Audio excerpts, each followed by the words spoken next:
Maswerteng hapon po mga ka-STL natin sa Bulacan. Narito na po ang mga numerong nanalo sa STL Bulacan ngayong hapon ito.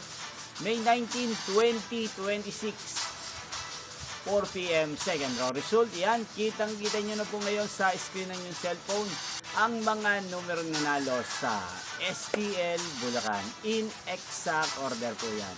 At kung maswerteng natayan nyo po ang mga numero niyan kanina, congrats po sa inyo. Yan, ano nga bang magandang tayan ngayong araw na to sa STL Bulacan? Para po sa akin, bet kong mga numero ay number 5 at number 23. At ang pangalawang kombinasyon na bet ko sa Bulacan ay number 19 at number 37.